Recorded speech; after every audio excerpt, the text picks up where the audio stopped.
కాంగ్రెస్ ఏడాది పరిపాలనపై తెలంగాణ మొత్తం సంబరాలు జరుపుకుంటోందని టీపీసీసీ అధ్యక్షుడు మహేష్ కుమార్ గౌడ్ చెప్పారు. ఈ నెల 9న ముగింపు ఉత్సవాల సందర్భంగా సచివాలయంలో తెలంగాణ తల్లి విగ్రహాన్ని ఆవిష్కరిస్తున్నామని మహేష్ కుమార్ గౌడ్ తెలిపారు. తెలంగాణ ప్రజల అభిప్రాయాలు సూచనల మేరకే తెలంగాణ తల్లి విగ్రహం తయారైందని మహేష్ కుమార్ గౌడ్ స్పష్టం చేశారు. ఇక బీఆర్ఎస్ 10 ఏళ్లు చేయలేని అభివృద్ధిని ఏడాదిలో తాము చేసి చూపించామని మహేష్ కుమార్ గౌడ్ వెల్లడించారు. ఇక బీజేపీ 10 ఏళ్లు ఇచ్చిన హామీలో ఒకటైనా అమలు చేసిందా అంటూ ఆయన ప్రశ్నించారు.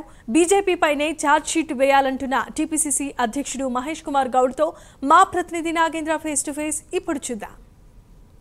ఏడాది పాలనపై మనతో మాట్లాడేందుకు పీసీసీ చీఫ్ మహేష్ కుమార్ గౌడ్ ఉన్నారు. మాట్లాడించేటటువంటి ప్రయత్నం చేద్దాం. సార్, మీరు ఏం సాధించారని చెప్పి విజయోత్సవాలు చేసుకుంటున్నారు? 100 రోజుల్లో 6 గ్యారెంటీలు అమలు చేశారని చెప్పి విజయోత్సవాలు చేసుకుంటున్నారు. ఏంది మేము ఏం సాధించామని విజయోత్సవాలు చేసుకుంటున్నామంటే, మీరు 10 ఏళ్లలో పట్టుమని 50,000 ఉద్యోగాలు ఇచ్చి మేము సంవత్సరంలో 55,000 ఉద్యోగాలు ఇచ్చినాం. దానికోసం విజయోత్సవం చేసుకుంటాం. ఇది విద్యార్థులు నిరుద్యోగులు చేసుకుంటే పండగ. వ్యవసాయ పరంగా రుణమాఫీ మీరు 10 ఏళ్లలో ఎంతైతే సొమ్ము ఇచ్చినారో అంతకన్నా ఎక్కువ సొమ్ము మేము ఇచ్చినాం. అందుకే ఇలా రైతులు చేసుకున్నటువంటి పండగ ఇది విజయోత్సవం. మహిళలకి ఉచితంగా బస్సు ఇవ్వగలిగినాం. 1,25,00,000 మంది ఇప్పటి వరకు ఉచితంగా బస్సు వాడుకున్నారు. మహిళలకి 500కే 1,300కు వచ్చే సిలిండరు 500కే మేము ఇచ్చి 800 రూపాయలు కేంద్ర ప్రభుత్వానికి కాంగ్రెస్ ప్రభుత్వం చెల్లిస్తూ ఉంది. ఇది మహిళలు జరుపుకుంటున్నటువంటి విజయోత్సవం. ఈ రకంగా చెప్పుకుంటూ పోతే విద్యా వైద్య పరంగా, పారిశ్రామిక పరంగా, సంక్షేమ పరంగా అన్నిట్లో కూడా గత నిర్బంధ పాలన నుంచి, గత విధ్వంసం నుంచి బయటకు తేరుకొని నిజమైన ప్రజాపాలన అందిస్తూ ఉన్నాం. నిర్బంధం తొలగిపోయింది. అభివృద్ధి బాటల వైపు కాంగ్రెస్ పార్టీ, కాంగ్రెస్ ప్రభుత్వం పయనిస్తుంది కాబట్టి విజయోత్సవం జరుపుకుంటా ఉన్నాం. మీరు చెప్తున్న 6 గ్యారెంటీలు పలు అంశాలు ఇచ్చాం, ఇంకొన్ని ఇవ్వాల్సి ఉంది. డెఫినెట్గా వీలైనంత త్వరగా ఆ అంశాలు కూడా ప్రజలకు చేరుతాయి. కేసీఆర్ లాగా అబద్ధాలు చెప్పేది లేదు. డబుల్ బెడ్రూమ్లో ఎంతమందిని ఊరడించాడు? దిగిపోయేటప్పుడు ఒక డబుల్ బెడ్రూమ్ ఇచ్చినా మేము ఇస్తూ ఉన్నాం. ఇల్లు ఇందిరమ్మ ఇల్లు ఇస్తూ ఉన్నాం. పూరెస్తుంది పూర్ నిజమైన బీదవాడికి, లబ్ధివాడికి ఇల్లు ఇచ్చే ప్రయత్నం చేస్తూ ఉన్నాం. ఈ రకంగా అటు అభివృద్ధిలో కానీ ఇటు సంక్షేమంలో కానీ విపరీతమైనటువంటి వ్యయప్రసాల కూర్చి సంక్షేమాన్ని, అభివృద్ధిని ప్రజలకు ఇవ్వగలిగినాము. మీరు 10 ఏళ్లలో చేయలేనిది మేము సంవత్సరంలో చేయగలిగినాం కాబట్టి విజయోత్సవాలు జరుపుకుంటా ఉన్నాం. మిమ్మల్ని కూడా భాగస్వామ్యం కావాలని కోరుతా ఉన్నాం. సార్, ముఖ్యంగా ఆ బీఆర్ఎస్కి కాంగ్రెస్కి తేడా ఏంటి? ఎందుకంటే బీఆర్ఎస్ ప్రభుత్వ హయాంలో కాంగ్రెస్ ఎమ్మెల్యేలు చేర్చుకున్నారు, అదే నిర్బంధాలు, సేమ్ సిచ్యువేషన్ ఇప్పుడు కూడా ఉంది. బీఆర్ఎస్ ఎమ్మెల్యేలను కాంగ్రెస్లో చేర్చుకున్నారు, సేమ్ సిచ్యువేషన్, నిర్బంధాలకు సంబంధించినటువంటి అంశం. ఏంది తేడా రెండు పార్టీల మధ్య తేడా? నిర్బంధం అంటే బీఆర్ఎస్ హయాంలో 10 ఏళ్ళలో జరిగిన నిర్బంధం. ధర్నా చౌక్ ఎత్తేసినారు, గృహ నిర్బంధాలు ఉండేవి, హౌస్ అరెస్ట్లు ఉండేవి, స్వేచ్ఛ ఉండేది కాదు, మీటింగ్లో పర్మిషన్ ఉండేది కాదు.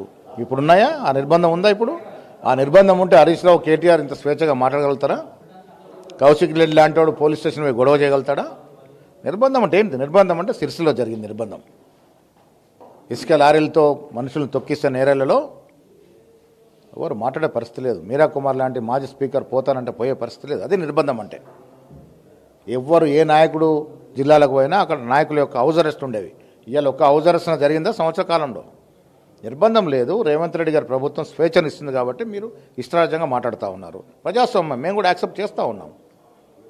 అభివృద్ధి ధ్యేయంగా ముందుకు పోతూ ఉన్నాము. అభివృద్ధిని ఆకాంక్షించిన ప్రతివాడు మమ్మల్ని స్వాగతిస్తూ ఉన్నాడు. అభివృద్ధి పరంగా జరుగుతూ ఉంది, సంక్షేమ పరంగా జరుగుతూ ఉన్నాం, ఉద్యోగాలు ఇస్తూ ఉన్నాం, సంక్షేమ ఫలాలు ఇస్తూ ఉన్నాం, మహిళలకు ఇస్తూ ఉన్నాం, వ్యవసాయాలకు ఇస్తూ ఉన్నాం.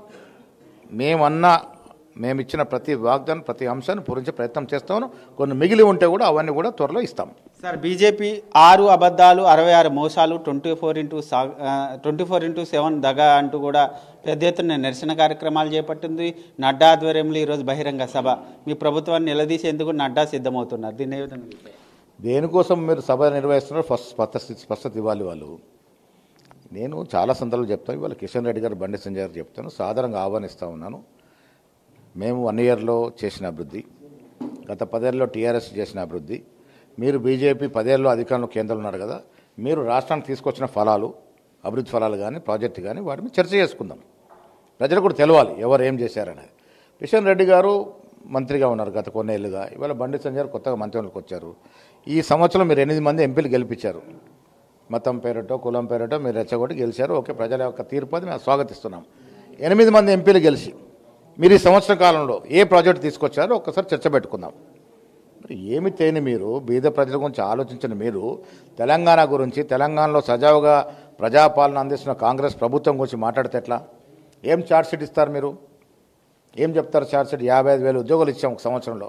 దాని మీద ఏం ఛార్జ్షీట్లో ఏం చెప్తారు? దాని మీద మహిళలకు ఉచితంగా బస్ ప్రయాణం ఇవ్వగలిగినాం, 1,25,00,000 మంది వాడుకుంటా ఉన్నారు. ఏం ఛార్జ్షీట్ ఇస్తారు? దాని మీద ఉచితంగా విద్యుత్ ఇస్తా ఉన్నాం, కొన్ని వేల కుటుంబాలు ఆదుకుంటా ఉన్నాయి. ఏం ఛార్జ్షీట్ ఇస్తారు? దాని మీద రైతు బంధు ఇవ్వగలిగినాం, 10 ఏళ్ళలో ఇవ్వలేని కేసీఆర్ మేము సంవత్సరంలో ఇవ్వగలిగినాం. 10 ఏళ్ళలో వాళ్ళు రుణమాఫీ ఎట్లా చేస్తే అంతకన్నా సజావుగా చేయగలుగుతూ ఉన్నాం. ఏమి కావాలి ఇంక? రాష్ట్ర ప్రభుత్వం 3 నెలలు ఎలక్షన్లు పోతే 9 మాసాలు నిరంతరంగా కృషి చేసి మంత్రివర్గము కష్టపడి ఇవన్నీ ఇవ్వగలుగుతూ ఉన్నాం. మీరు లోపభూయిష్టం కట్టిన ప్రాజెక్టులో మేము సరి చేస్తూ ఉన్నాం, మీ దోపిడిని అరకట్టగలుగుతూ ఉన్నాం. నిజమైన ప్రజాపాలన అందిస్తున్నట్టు ఈ తరుణంలో ఆస్వాదించాల్సింది పోయి ఆహ్వానించాల్సింది పోయి వాళ్ళ మనుగడ కోసం విమర్శలు చేస్తూ ఉన్నారు. బీజేపీ పార్టీకి తెలంగాణ రాష్ట్రంలో కాంగ్రెస్ చేసిన అభివృద్ధి విషయం కనబడట్లేదా మీకు?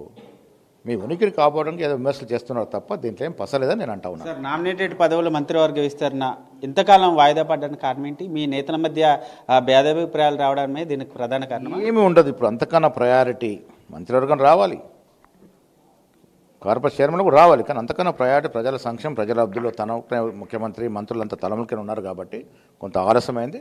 అది కూడా త్వరలోనే పూరిస్తాం.